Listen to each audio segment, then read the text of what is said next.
The following game has no ESRB rating, nor is there a listing of any sort of restrictive content that may appear in the game. However, I do know for a fact that it does include violence, bloodshed, explosions, fire, and the death of people and various animals. So, if I were to guess as to what its rating would be, I would say either teen or mature. So, that being said, viewer discretion is advised, and I recommend that anyone under the age of 13 not watch the following video. You have been warned.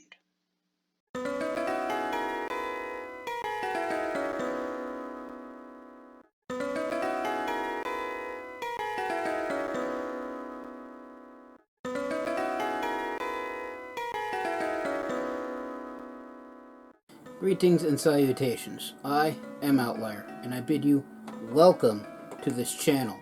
Joining me today are, of course, my usual co-hosts, Snowball and Wolf. And today we will be playing the game Rimworld. It is, well, according to the main menu screen, it's a story generated by a Tynan Sylvester. I'm not quite certain I pronounced the person's name correctly, and if I did not, I apologize. Anyway, it's basically a base building and management simulator. The premise of the game is that you either live on or you drop on a... I don't want to say uncharted because it seems like that there are people already living there, but basically an undeveloped planet out in the edge of the known space, I guess. It's... The backstory seems to be that humanity has gotten to the stars, or at least what passes for humanity in the game, has gotten to the stars and has developed a large number of high technology worlds. This world is not one of them, but your people end up there and you either have to survive until either A, everyone dies, or B, you manage to make it off or satisfy one of any number of victory conditions. So, it is a game that I play regularly. I do have actually a colony in the middle of development.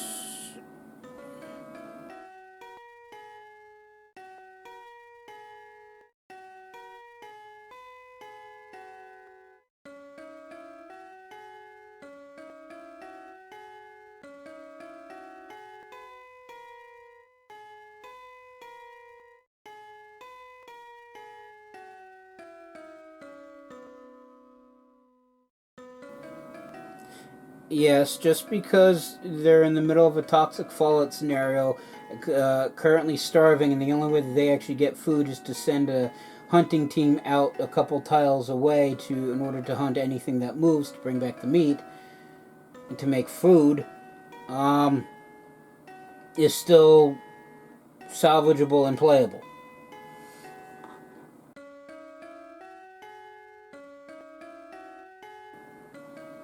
But I digress. Anyway, so rather than picking that up because it seems silly to start a Let's Play video start in the middle of a game in progress, let's start with a new colony. And rather than just simply, landing in the middle of nowhere and, trying to survive, like basically the default scenarios developed by the developers, who are...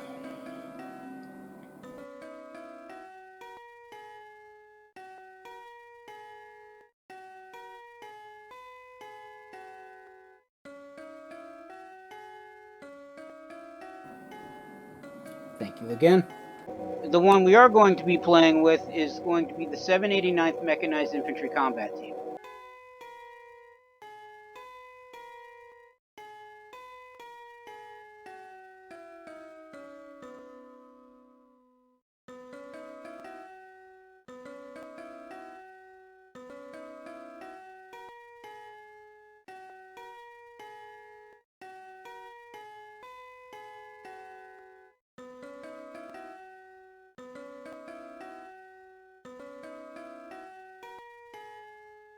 So the 789th Mechanized Combat Team, also known as the Number Crunchers because 789, is the best expendable combat unit that the Commonwealth has available for long-term deployments.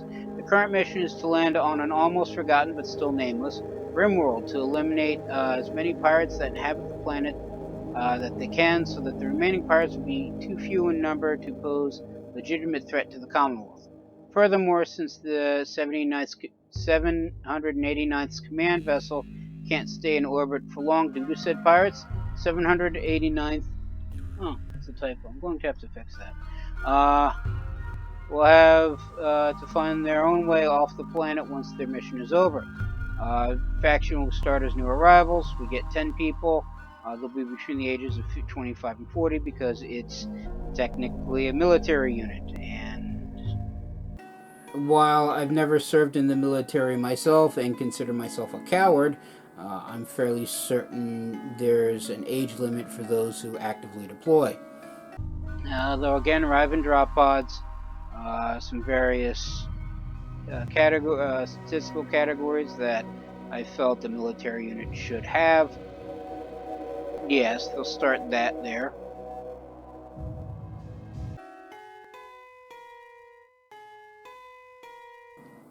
Why? Because the game once spawned one of my. When I was testing this scenario, the game spawned somebody who wasn't completely clothed. So I decided to have them start naked, and just basically they drop with their clothes, as well as a whole bunch of medicine, a large number of meals, their various weapons, and some power armor, as well as some bedrolls and other medical supplies, and some artillery. For storyteller, we'll just go with the standard. Reload any time because that's how I roll. Random seed.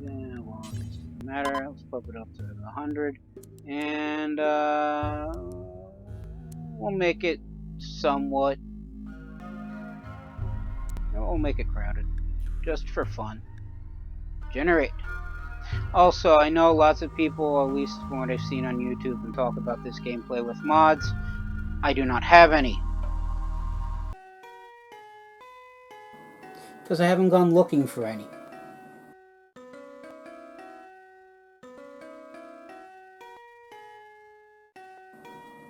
Maybe next time.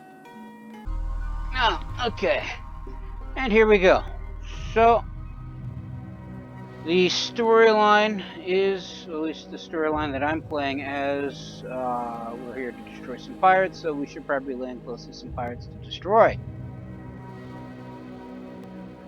Oh, so we have various factions. The Refugee Empire is the Shattered Empire faction.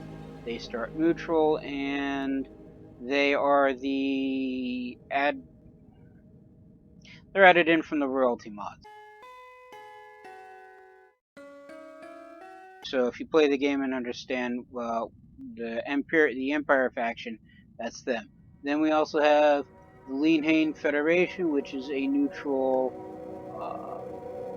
civil outlander union. Then we have the Kotler Kin League, a rough outlier union, basically. So they're the hostile advanced civilization, whereas this is the peaceful advanced civilization. This is the imperial civilization. Then we also have the Carnolosi Pact. They are the friendly tribe. Then the Grey Goose Boko is the hostile tribe. And also the Kanto Alliance is the savage tribe. Never really met the savage tribe, so I guess they're new. And then we also have the Black Sinners, which is the pirate band. They're the people I'm going to war with. So we should probably find a nice place to set down. I do kind of like this area, although it is arid shrubland. There are a couple pirate places to land at. You can't cross water, so it would make little sense to drop and say here, because there's an island and no one there. Okay, so that's the hostile faction. Just trying to remember which icon goes with which group. Could land here. I do like, while I generally like landing in hills, I do like being close to a road. It makes travel and trade easier. I'm not so certain about dropping in the middle of a rainforest.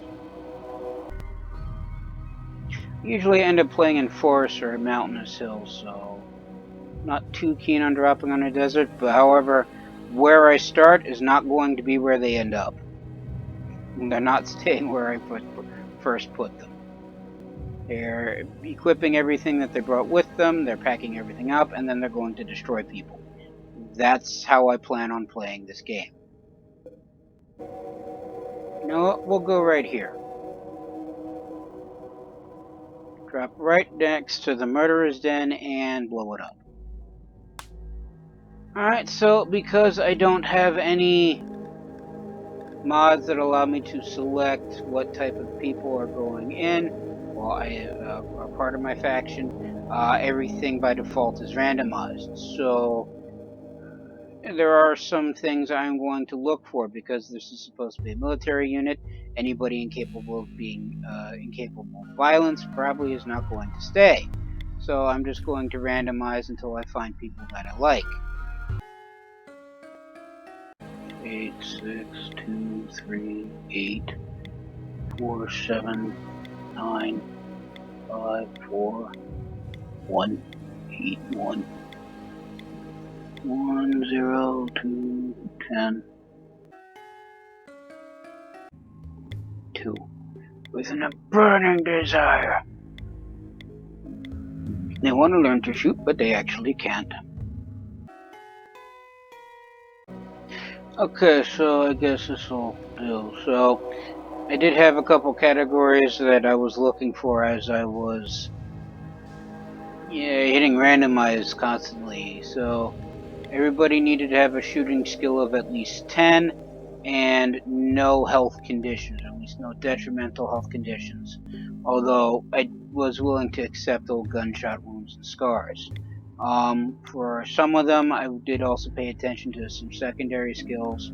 So, as I said, everybody has a shooting skill of at least 10, and combined, there's also best melee skills of 11, construction's 8, mining 7, cooking sadly is 4.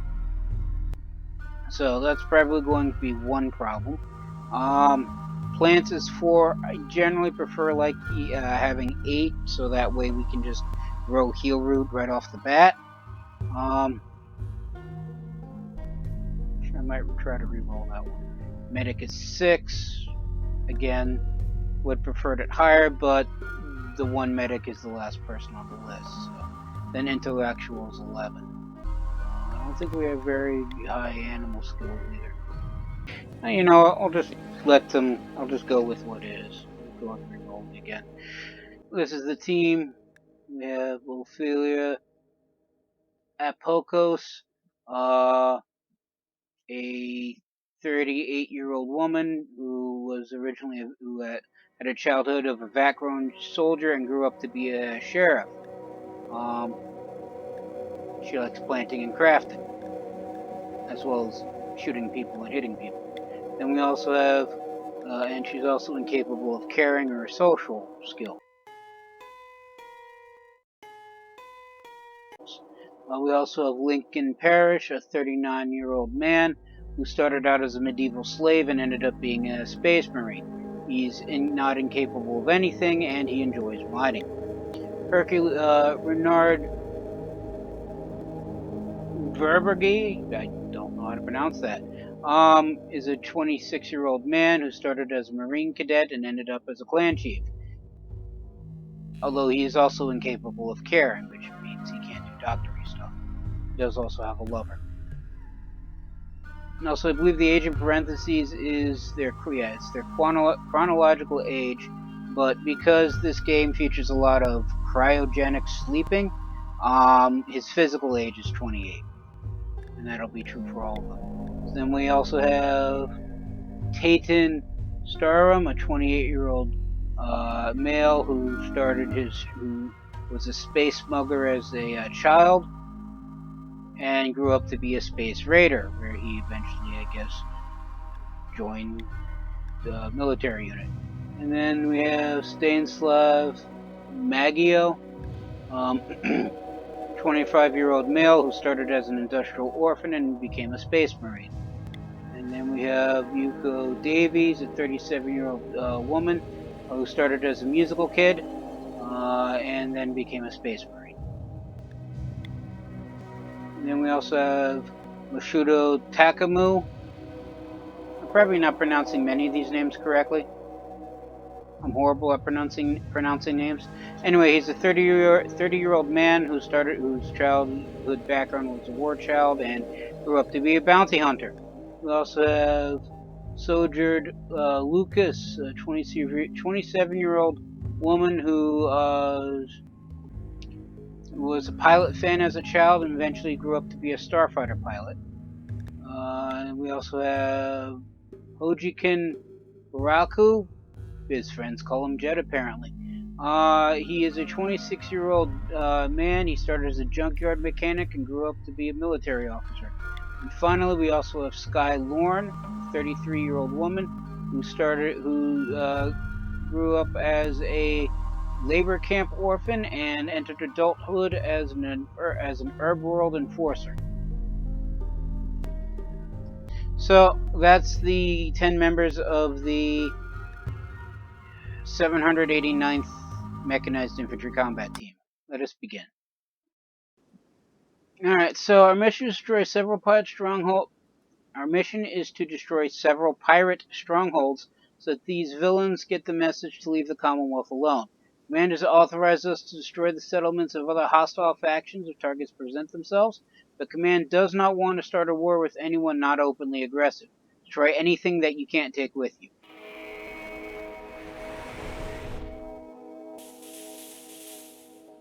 And here we go. So first things first, we should probably, allow all the equipment, equip all the equipment, and then pack up and move on to our target. So everybody start wearing pants.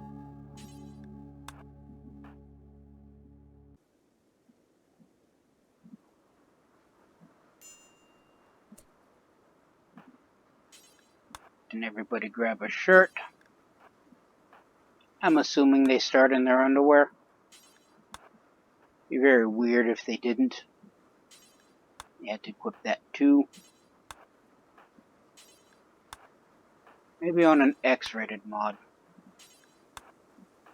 If people bother with such things for this game. Yeah, I'm sure someone somewhere has. Okay, so now that everybody's dressed, who is the best in terms of weapons first? 12, 13, 11, 13, 11, 10, 11, 13, 12, and 10. So that what, 3 13s and a 12? They get the charge lances, which I'm assuming are sniper rifles. Then everybody else picks up a charge rifle.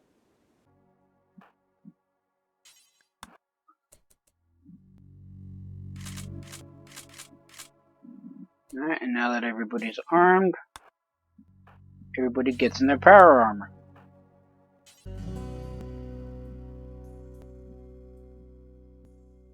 Alright, and then everybody picks up a helmet.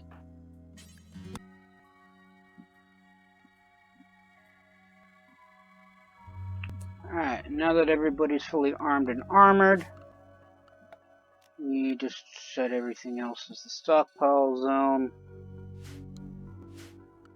And I believe the term is move out. So we form a caravan of everybody.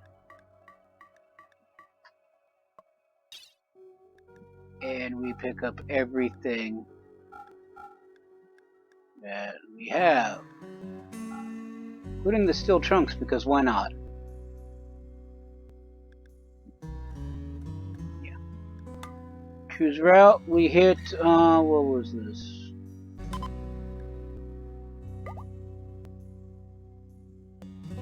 Murderer's Desert. And now that everything's been picked up,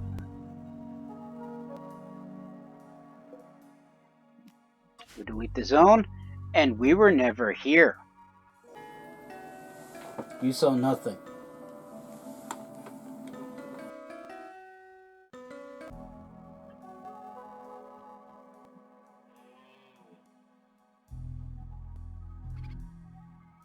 What wildlife is in this area? Grizzly bear, a cougar, a couple alpacas, some deer, a bunch of doe, bunch of wild boar, a couple gazelles, turkey, raccoon. Standard fare, I guess.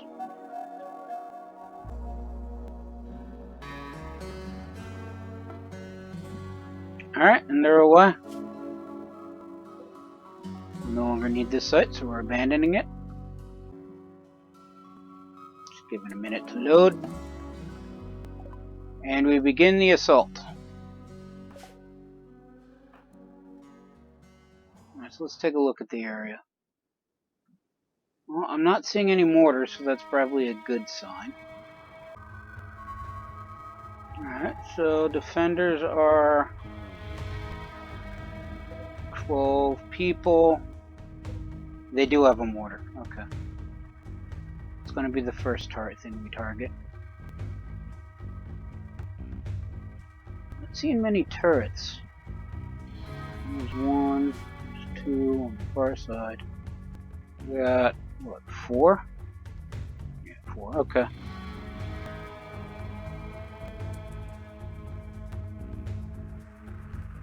Incoming.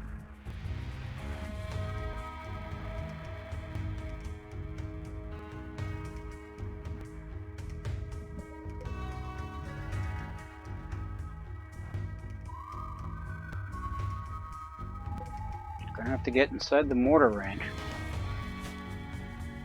Doesn't mean they have to deal with the turret.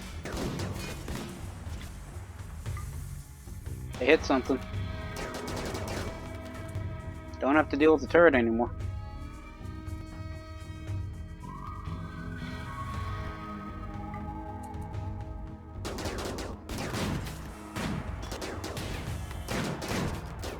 Probably should get more cover. And somebody's already dead. That's a grenade.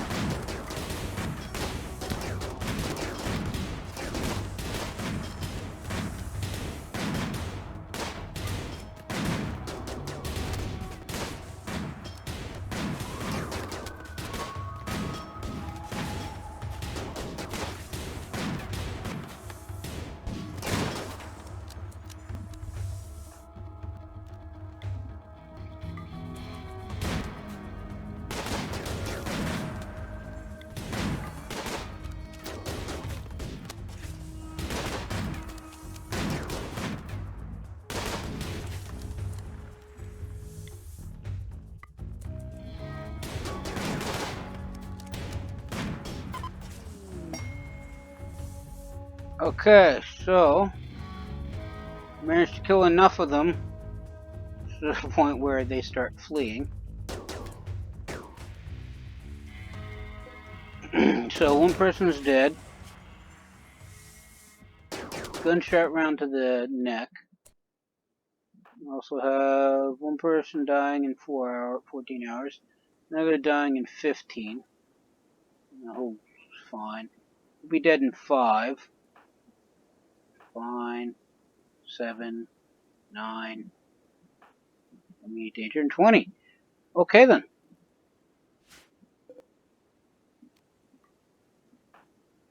Where are the remaining bedrolls? Let's get them to set these out real quick. I'm guessing the rest fled or are fleeing. Yeah, okay, good. So we should probably tend to the wounded. Stop eating and rescue people. Alright, so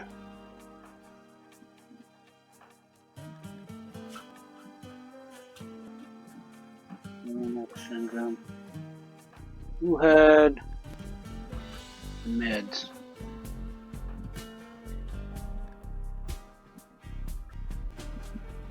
Oh, you had the Rimworld medicine.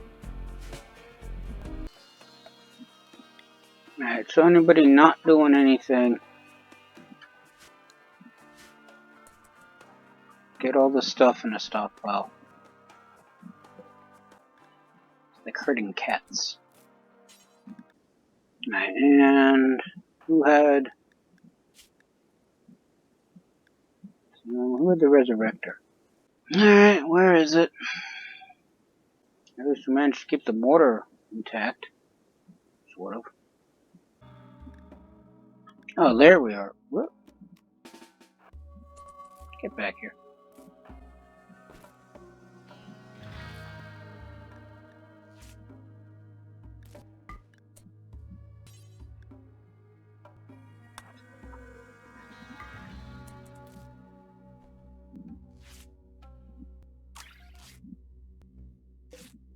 That's why I packed these things along.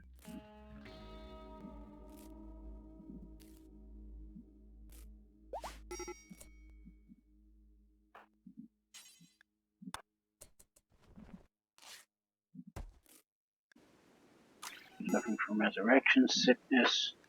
Now have a medical emergency. Hang on. Tend to them. And it's raining. Oh, goody. Lower colonists need treatment. I have one medic and, well, right now probably 8 people. So this could have gone better. Oh, they lost the right middle figure.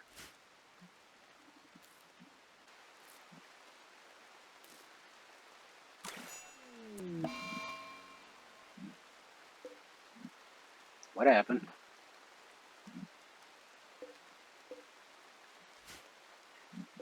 Come on.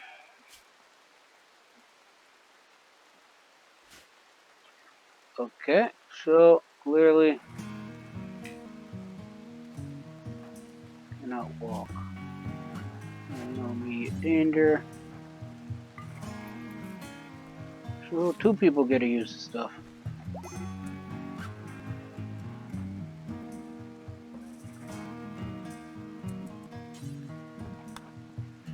Rescue him. Should have packed more medics. They died from blood loss. Not anymore. Alright, so he's infected. He'll be dead in 6 hours. Comparatively fine. One will live.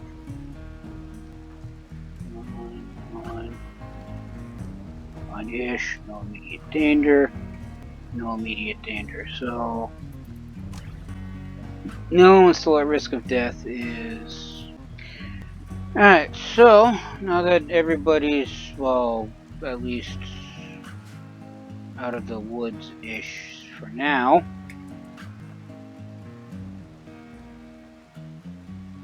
we now have to finish securing the base, because there's still 2 gun turrets left, 3 gun turrets left, and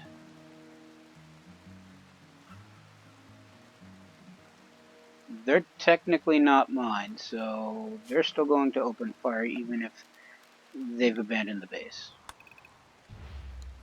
First, let's claim what I can.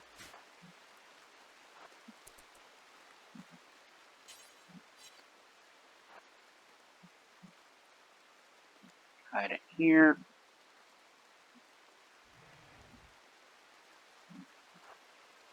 Go in here.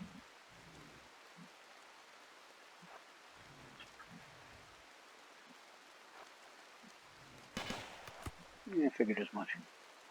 Okay, so I'm probably going to need more people. Alright, so in order to take out the turrets without blowing them up, because I can't build my own right now and I would like to salvage them, I'm probably going to have to disconnect them from the power supply. Unfortunately, they are connected directly to this solar generator. And there's probably a battery or 2 inside this building. 4 to be exact. Okay, cool.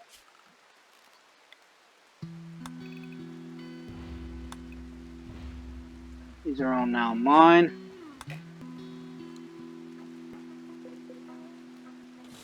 Unplug all these batteries real quick.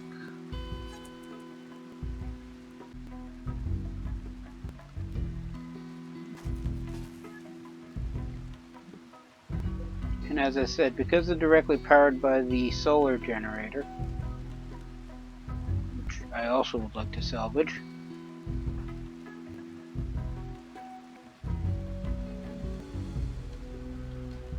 they're still powered up and usable.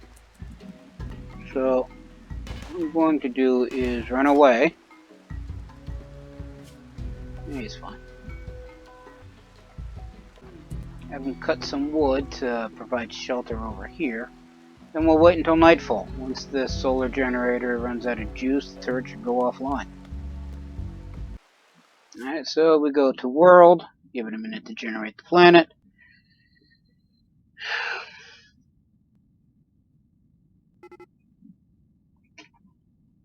And before they can reform the convoy, we consider this as our settlement, so that way we're not forced to leave.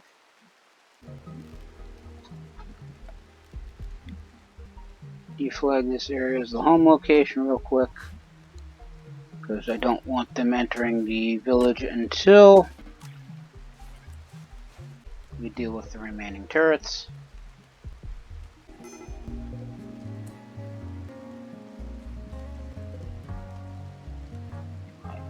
13 people dead. 2, 3, 5, 6, 7, 8, 9, 10, 11, 12.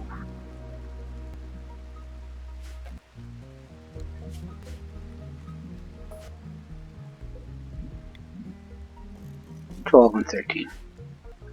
Okay. They may be pirates, but the least we can do is bury them.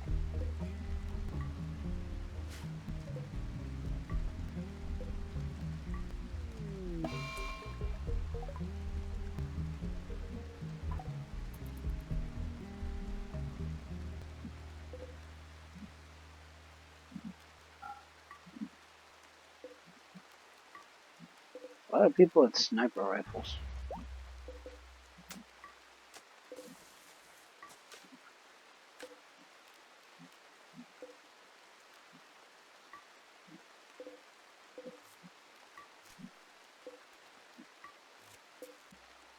Okay, so now that night has fallen once again, the remaining turrets are offline. So now we can claim everything else. What I would normally do is level the place and then move on. I should probably at least set this area up as a base temporarily until I can get pack mills to haul even more stuff. That was interesting. That was an interesting experiment. We'll see how it goes next time. Everyone stay safe from the plague, and, well, have a good day.